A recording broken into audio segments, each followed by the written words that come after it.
pozrieme si, koľko je dôležité to, čo rozumieme, to, čo vieme z Božieho slova, aby sme to aj žili, aby sme konali.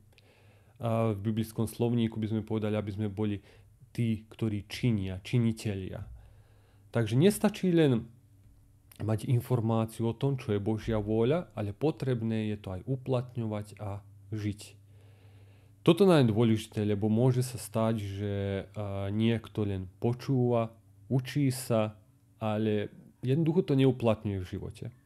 Tak pozrieme sa, že to je nebezpečné a prejdeme cez verše, ktoré nám viac hovoria na túto tému. Najprv prečítame Matúš 21 od 28 po 31. No čo sa vás dá? Nejaký človek mal 2 synov a pristúpil k prvému a povedal: Dieťa, idi, pracuj dnes v mojej vinici. A on odpovedal a riekol: Nechcem. Ale neskôršie ľutoval a išiel. A pristúpiac k druhému povedal mu to isté. A ten odpovedal a riekol: Idem, pane. Ale nešiel. Ktorýže z tých 2 učinil vôľu otcovu? Takže toto sú slová pána Ježiša. A národ odpovedal: Ten prvý. Prečo ten prvý? Vidíme, že toto je otec, má 2 synov a jedného aj druhého povolal, aby robil vo vinici. To bol cieľ. Vôľa otcova bola, aby pracovali na jeho vinici. To je to. A teraz, keď prišiel prvýmu, ten prvý syn mu tak ostro odpovedal: Nechcem. Aj to je to. Ale tento druhý syn mu odpovedal veľmi pekne: Idem, pane. Idem. Teraz podľa tohto sa zdá, že ako keby tento druhý bol taký správny. Ale on viacej ako keby chcel sa páčiť svojmu otcovi, keď mu odpovedal, lebo vidíme, že vlastne čo bolo? Bolo to, že nešiel. A vidíme, tento druhý syn vlastne išiel, pretože ľutoval. Oľutoval, že tak povedal svojmu otcovi a odišiel a urobil vôľu otcovu. Tak keď sa pán Ježiš pýta, ktorý z týchto 2 synov urobili vôľu otcovu, vidíme, že ten, ktorý odišiel, aj urobil. Bez ohľadu na to, čo povedal. Hľadí sa len podľa toho, či to urobil, alebo neurobil to, čo bola vôľa otcova. Takže toto je príklad aj pre nás. Najdôležitejšie vo všetkom je, či sme urobili to, čo vieme, že je vôľa otcova, vôľa Božia.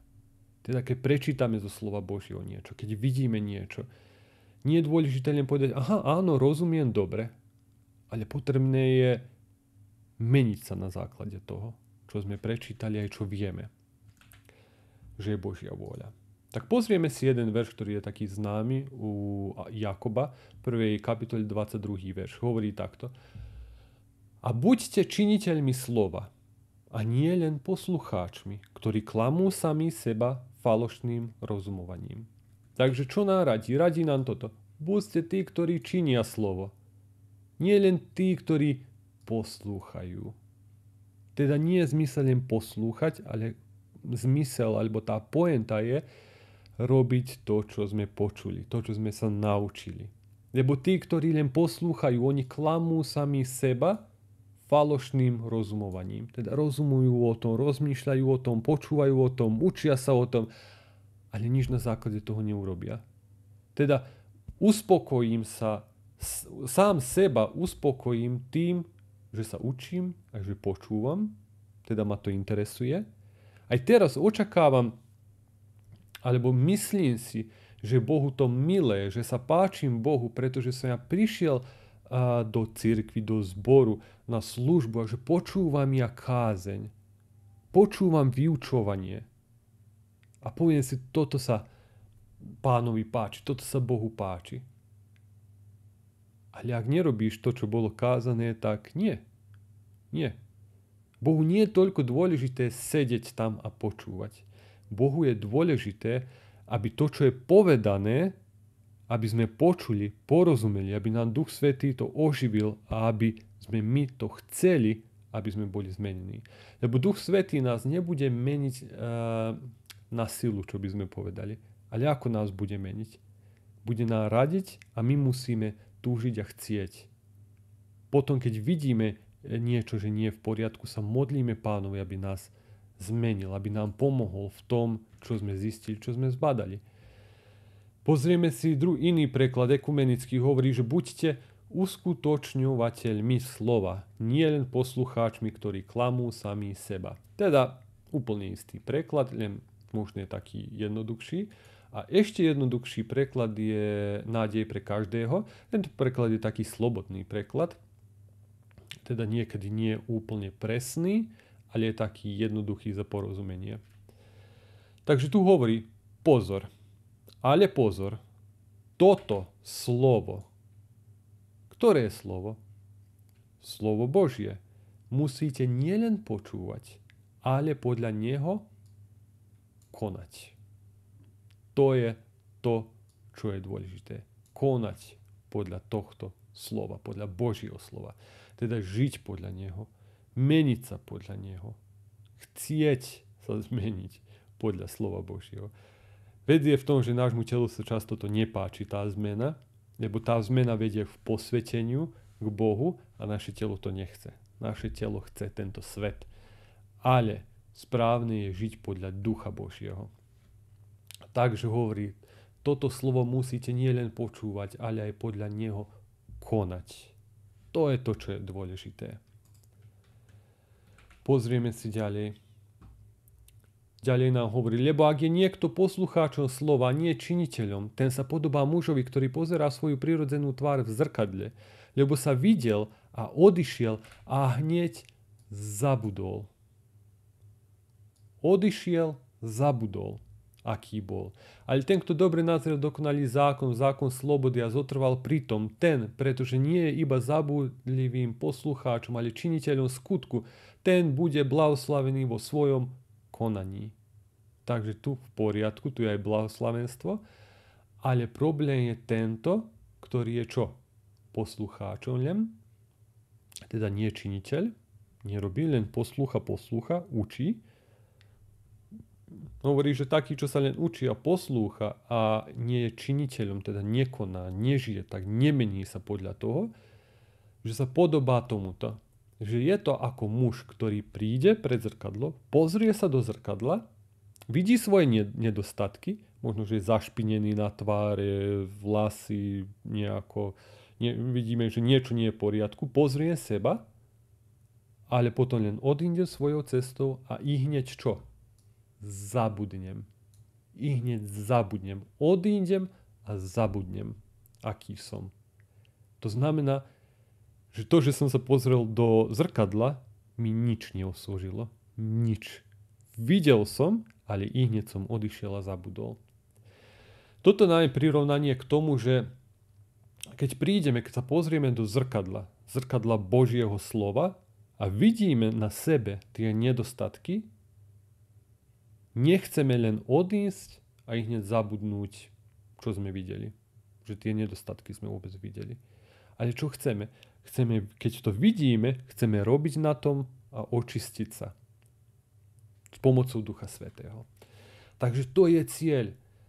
Aby to zrkadlo, to perfektné zrkadlo, slovo Božie, pomocou neho, aby sme videli svoje nedostatky na sebe a menili, napravili to s pomocou Božou. Teda nie, aby sme odišli svojou cestou a ich hneď zabudli. Lebo často to ľudia robia že jednoducho prídu na služby do cirkvi, do zboru, prídu, vypočujú si tú kázeň alebo vyučovanie a potom vidia niečo, zistia, ale vyjdú von a ich hneď všetko zabudnú. Presne toto. Odídu, zabudnú, čo videli. Zabudnú, že mali nedostatok. Nie. Potrebné reagovať na to. A modliť sa, prosiť Pána, nech pomôže s mocou Ducha Svätého, aby sme sa napravili, aj ukázať to, že chceme. Takže to je to, čo nám je potrebné. Pozrieme sa ďalej. Jeden taký príklad, veľmi narýchlo prejdem. Kráľ Joziáš, to je 2. knihy kráľov, 22. kapitole. On bol kráľ, ktorý bol kráľ v Júde a známy je po tom, že urobil niečo, čo bolo veľmi podľa Božej vôli, a to bolo to, že v čase, keď on vládol ako izraelský národ, odišli od Boha, odstúpili od Hospodina, ako by sme povedali. A išli za druhýma bohami, robili čo chceli, nedržali sa Mojžišovho zákona a jednoducho odišli od Boha. Dokonca ani nevedeli, v akej sa situácie s ich Bohom. Stalo sa to, že tento kráľ Joziáš nariadil niečo, aby sa v chráme spočítali nejaké peniaze a tomu podobné, ale medzi časom ten najvyšší kňaz našiel knihu zákona, to bolo odnesené pred kráľa, kráľ povedal, aby sa mu to čítalo a ako prečítali, keď zistil, ako sa oni stave, že ako zhrešili voči svojmu Bohu, tak on urobil to, že roztrhol svoje rúcho a tam ďalej píše, že aj plakal. Že jednoducho od toho šoku, že v akom sa oni stave z Bohu, že ako zhrešili, čo to znamená, i hneď roztrhal svoje rúcho. A i hneď sa aj pýtal, že aby zistili, čo Boh hovorí o nich teraz. Tak vidíme, že on povedal takto, že idte, opýtajte sa Hospodina o mne a o ľudia, o celom Júdovi vzhľadom na slová tejto nájdenej knihy. Lebo je veľký hnev Hospodinov, ktorý je proti nám, pretože nepočúvali naši otcovia na slová tejto knihy, aby robili všetko tak, ako na je prepísané. A tak odišli k prorokyne Hulde, a ona, čak Božia prorokyňa Hospodinova, povedala, že hľa, uvediem zlé na toto miesto na jeho obyvateľov všetky slová knihy, ktoré čítal judský kráľ. Pretože ma opustili, kadili iným bohom, preto sa roznietil môj hnev. Takže vidíme, že povedala áno, tak ako čo píše, tak sa stane. Lebo odišiel celý národ od Hospodina. Ale potom slova za Joziáša boli zaujímavé. To boli tieto, že pretože zmeklo tvoje srdce a ponížil si sa pred tvárou Hospodinovou, keď si počul, čo som hovoril proti tomuto miestu a proti jeho obyvateľom, že budú púšťovať zlorečenstvo a že si roztrel svoje rúcho a plakal si predo mnou. Preto som i ja počul, hovorí Hospodin. Takže Pán hovorí, že videl som, že tvoje srdce sa zmeklo, ponížil si sa, keď si počul, čo sa stáva. Plakal si predo mnou. A preto ho Pán počul.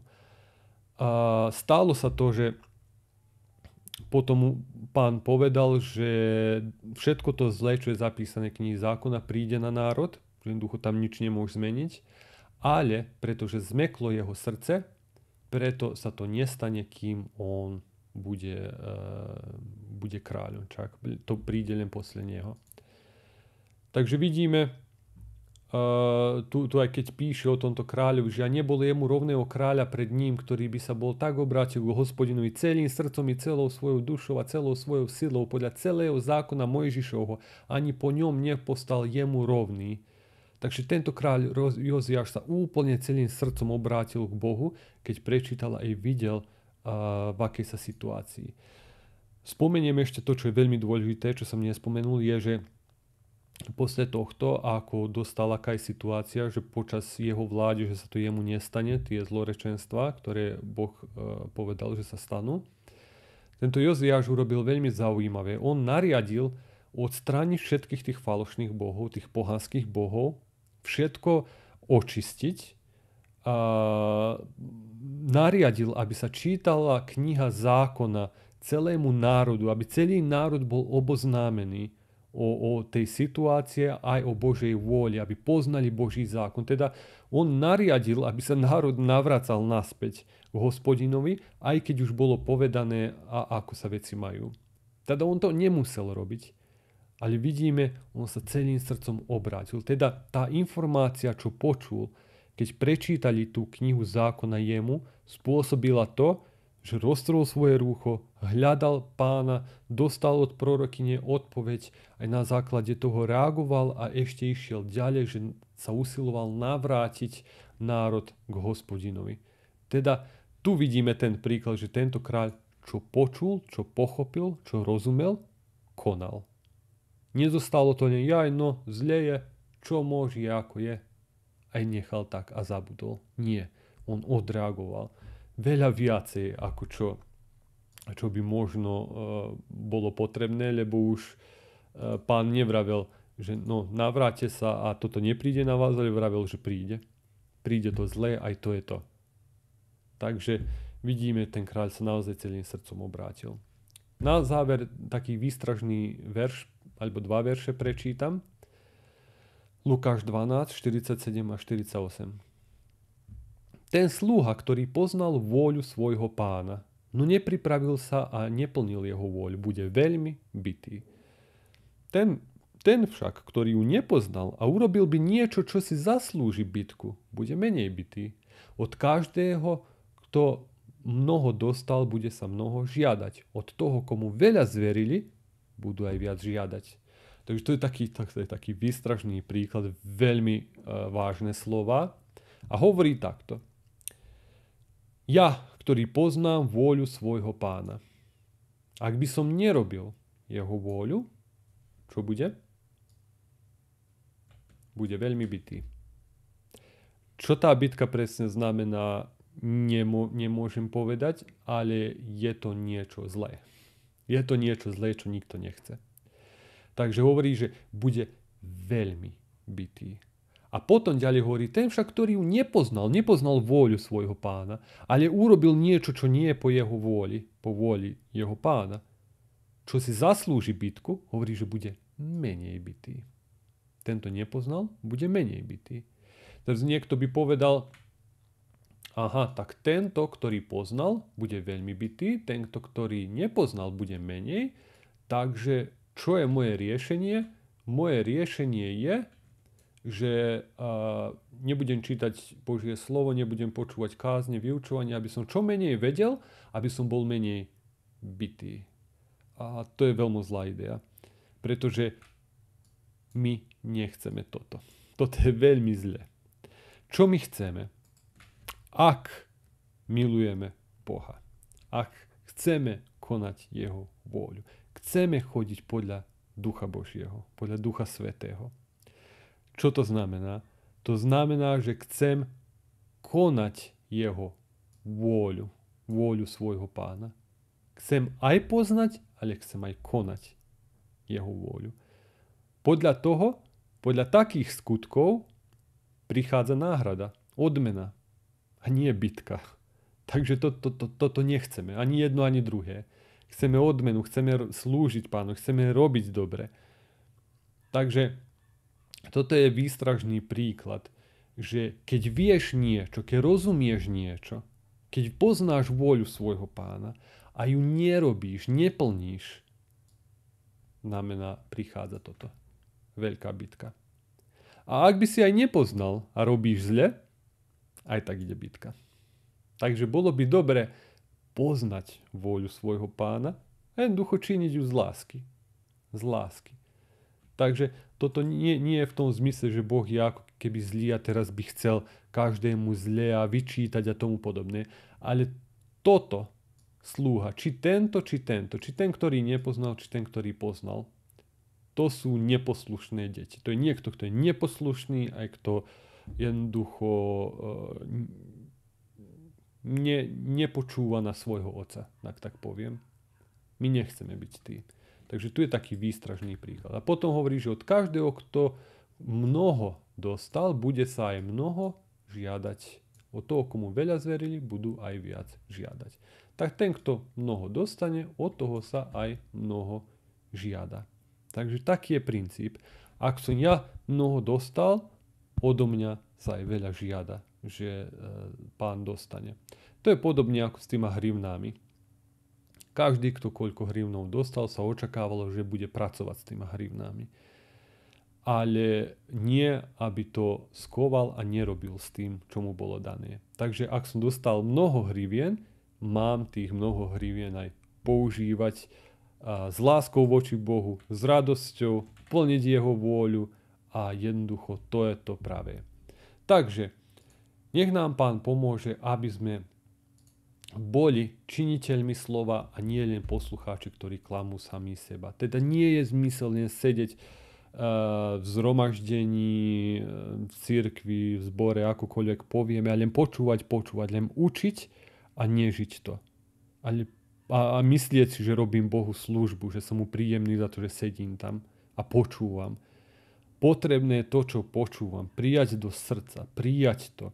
To, čo vidím v tom zrkadle, vidieť tú chybu, prijať tú chybu a potom s pomocou Božou meniť, konať na základe toho, čo som videl, na základe toho, čo som počul z Božieho slova a tak aj žiť. A tak budeme potom činiteľmi slova a nie len poslucháči.